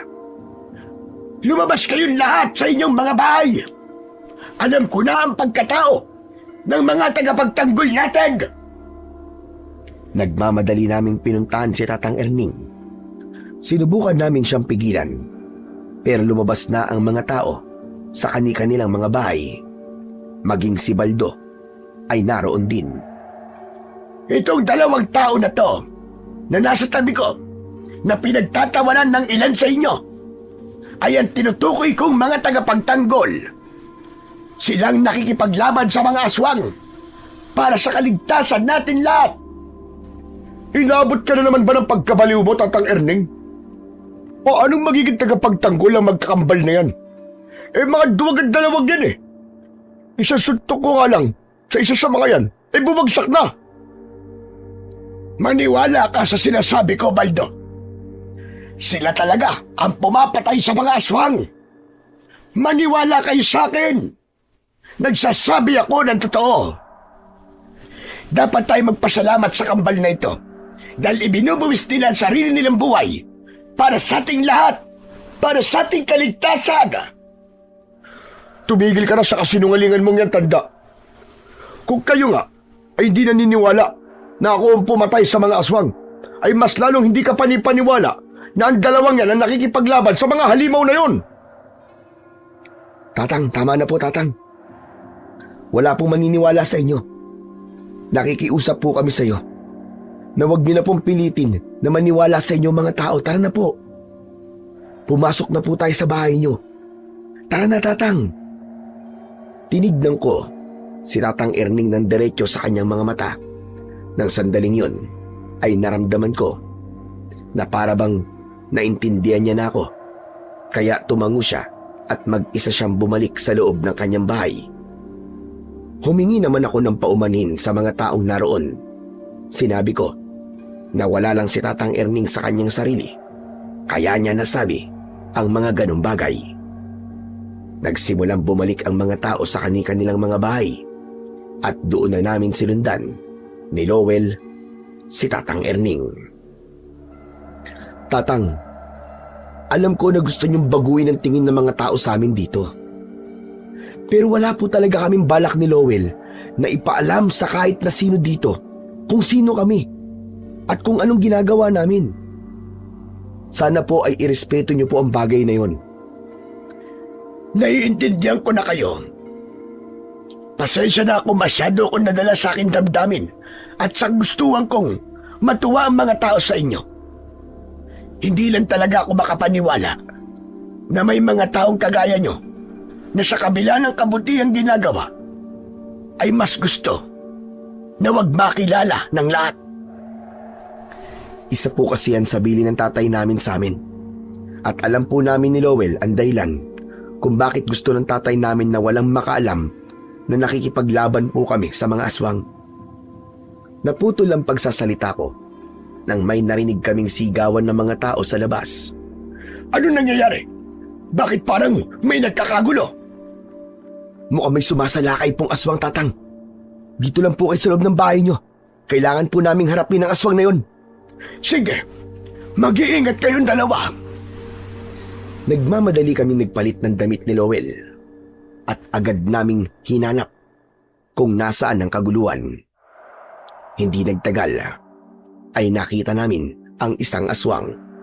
Mas malaki siya kumpara sa mga naunang aswang na pinatay namin at agad kong naramdaman ang kakaiba niyang lakas. Hoy! Kami ang harapin mo! Sabihin niyo sa akin, kayo ba ang dalawang manunugis na pumatay sa mga alagad ko? Kami nga! At ikaw na ang isusunod namin sa kanila! Huwag niyo akong itulad sa mga naunang aswang na pinatay niyo. Dahil ako ang kanilang pinuno, ako ang tatapos sa inyo. Mga hadlang kayo sa kagustuhan kong sakupin ang lugar na ito para gawin kong kuta. Kalel, mukhang malakas ang isang yan. Humanda ka. Alam ko, nararamdaman ko ang lakas niya. Huwag tayong maging kampante kambal. Dahil parang mahihirapan tayo dyan. Inihanda namin ni Lowell ang aming sarili sa pakikipaglaban. Sabay kaming tumakbo palapit sa pinuno ng mga aswang. Nanatili siyang nakatayo at parang hinihintay niya kaming makalapit sa kanya. Nang malapit na kami sa aswang, ay naghiwalay kami ng direksyon ni Lowell. Pumunta ako sa kaliwa, habang si Lowell naman ay sa kanan. Sabay sana naming tatagain ang aswang, pero mabilis niyang nahawakan ang aming mga kamay na may hawak na itak. Nakakalokong ngumisi ang aswang. Binalaan ko na kayo. Sinabi ko nang hindi ako kagaya ng mga alagad ko. Hindi ito ang unang beses na nakipaglaban ako sa mga manunugis.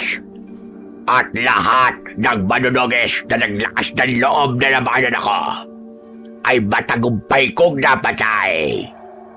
Kaya hindi malabog, ganun din ang magiging kapalaran niya. Pero sigurado ako na ngayon ka lang nakakita ng kambal na manunugis. Magkasabay namin sinipa ni Lowell sa tiyan ang aswang. Nabitiwan niya kami at napaatras siya. Muli kaming sumugod at sa pagkakataon na yon ay nagawa kong tagain sa balikat ang aswang.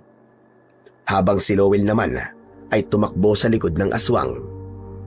Humiga siya sa lupa at ginamit niya ang kapangyarihan ng mutya ng kambal tuko upang humalo siya sa kulay at tekstura ng lupa.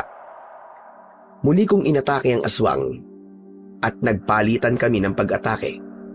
Ilang beses ko siyang nataga at nasaksak. Pero kahit duguan na siya, ay hindi ko siya nakitaan ng panghihina. Sandali akong lumayo sa aswang at ngumisi ako.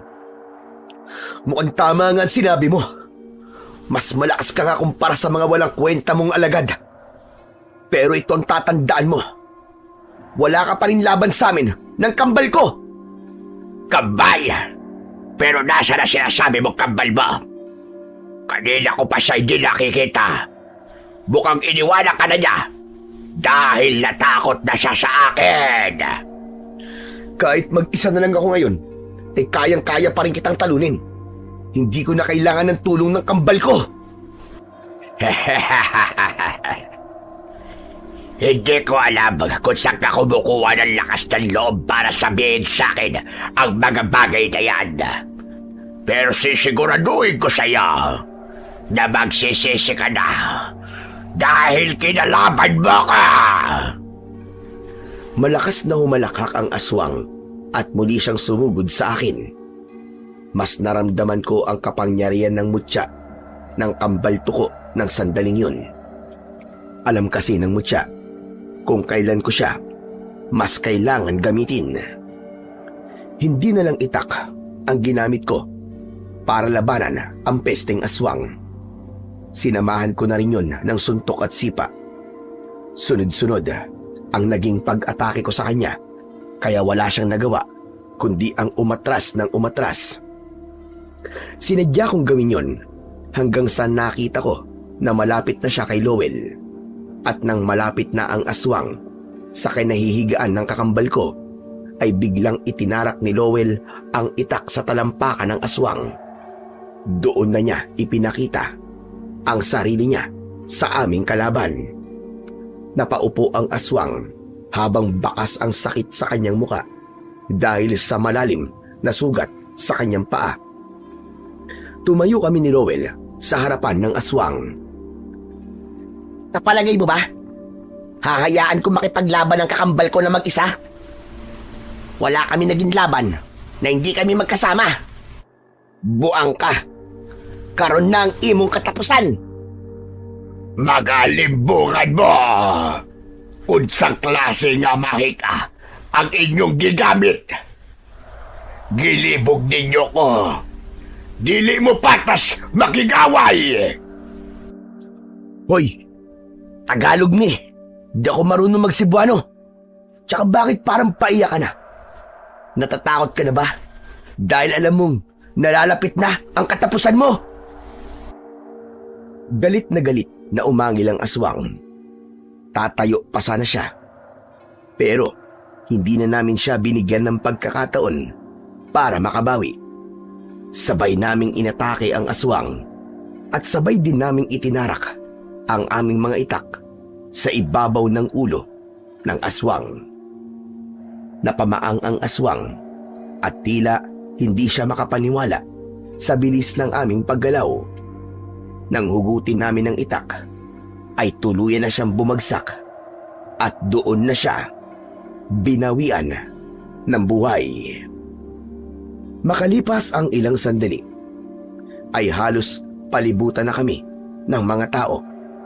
Maya-maya pa, ay lumapit sa amin si Baldo na may malaking ngiti sa labi. Maraming salamat sa tulong niyo sa aming baryo. Bilang ako ang anak ng aming kapitan, inuutusan ko kayong magpakilala sa aming lahat. Gusto kong makita ang mukha ninyo. Hindi niyo na kami kailangan makilala. Sapat na sa amin na nagagawa namin ang aming misyon sa inyong lugar. At sigurado ako na simula sa gabing ito, ay wala na kayong dapat na ipangamba dahil lapas lang na namin ang pinuno ng mga aswang. Sigurado ako na sa sandaling ito ay matatakot na ang mga alagad niya na sumalakay dito dahil wala na ang kanilang pinuno. Ganun ba? Sana nga ay totoo ang sinabi mo. Ayoko kasing umasa ang mga tao rito. Naligtas na sila mula sa mga aswang. Hindi kami magsasalita ng walang katotohanan. At isa pa, sa ilang araw na pananatili namin sa lugar nyo, ay nakikita namin ang lahat na nangyayari dito. Naging saksi kami sa hindi magagandang bagay na ginagawa mo. Bilang ikaw ang anak ng inyong kapitan, huwag mong gamitin ang iyong posisyon para tapak-tapakan ang sa tingin mo ay mahihina. Gamitin mo ang iyong lakas para ipagtanggol sila. Umurong ang dila ni Baldo sa sinabi ko. Matapos yon, ay inaya ko na ang kakambal kong si Lowell na umalis. At bago kami maglakad palayo sa mga tao, ay nakita ko si Tatang Erning na nakatayo sa hindi kalayuan. Nakangiti siya sa amin ni Lowell. Marahan siyang tumango nang magtama ang aming mga mata. Matapos yun, ay tuluyan na kaming naglakad ni Lowell palayo hanggang sa naglaho na kami sa paningin ng mga tao. Bumalik kami sa bahay ni Tatang Erning nang unti-unti nang sumisikat ang araw. Sinalubong kami ni Tatang Erning ng mahigpit na yakap.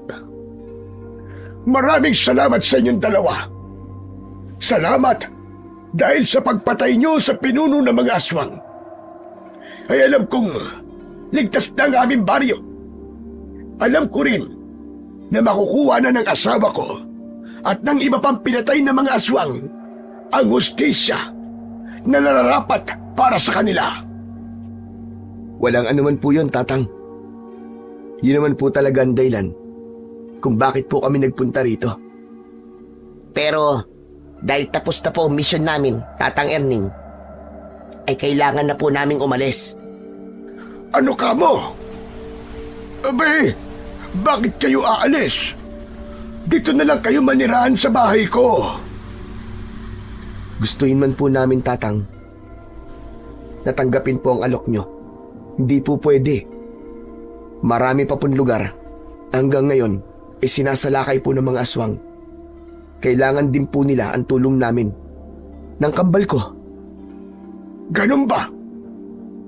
Naiintindihan ko. Hayaan nyo at ipagdadasal ko sa ating Panginoong Diyos ang inyong kaligtasan at tagumpay sa bawat laban na haharapin nyo. Daghang salamat giyud ninyo mga higala. Bangtod sa sunod nato nga pagkita. Ho? Ano pong ibig sabihin nun? At sabi ko, maraming salamat sa inyo, mga kaibigan. Hanggang sa susunod nating pagkikita.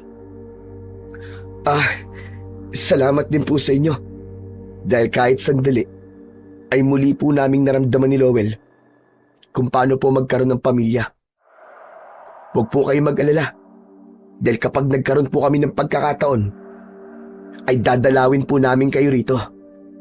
Hangtod sa sunod natong pagkita. Lolo Erning. Aba, marunong ka na pala mag-Cebuano. Ginaya ko lang po kayo. Sa huling pagkakataon, ay niyakap kami ni Tatang Erning. Matapos yun, ay tuluyan na kaming nagpaalam sa kanya. Mabigat man sa loob namin ni Lowell na iwanan si Tatang Erning, ay alam namin na may mga lugar pa rin na ginagambala ng mga aswang at naniniwala ko na sa tamang panahon ay muli naming makakapiling si Tatang Erning. Ang totoo ay hindi muna kami umalis sa lugar na yon. Tuwing gabi ay patuloy kaming nagbantay at nagmatsyag dahil nais naming makasiguro na wala ng aswang ang sasalakay. Hanggang isang gabi, habang nasa itaas kami ng puno at nagbabantay ni Lowell, ay nakita namin si Tatang Erning na naglalakad. Nakasalubong niya si Baldo at nag-usap ang dalawa. Nasa na nga pala yung dalawang kambal na palaboy na inampun mo? Parang hindi ko na sila nakikita rito ah. Ang tinutukoy mo ba ay sina Kalel at Lowell? Matagal na silang umalis dito sa baryo natin dahil tapos na nilang linisin ang mga kalat at basura rito. Wala na ba silang makuwang kalakal dito? At lilipat na naman sila ng ibang lugar? Tama ka. Lilipat sila sa ibang lugar para linisin at ubusin ang mga basura doon. Mahinang tumawa si Baldo at saka siya naglakad palayo kay Tatang Erning. Habang sinusundan ni Tatang Erning ng tingin si Baldo, ay narinig namin ni Lowell ang kanyang pagbulong. Sigurado ko na kung nasaan sina Kalel at Lowell ay ginagawa nila ng mahusay ang paglilinis nila ng basura. Naniniwala ako na hindi magtatagal ay tuluyan na nilang mauubos ang mga kalat o mas tamang sabihin kong mga aswang na nagdadala ng takot sa mga tao. Matapos yun, ay naglakad ng palayo si Tatang Erning. Nagkatinginan kami ni Lowell ng sandaling yon ay nahinuha namin na tapos na talaga ang misyon namin sa lugar na yon. Tuluyan na kaming umalis ni Lowell sa lugar na yon. Ipinagpatuloy namin ang pagpunta sa iba't ibang lugar na sinasalakay ng mga aswang. Pero hindi namin nakalimutan si Tatang Erning.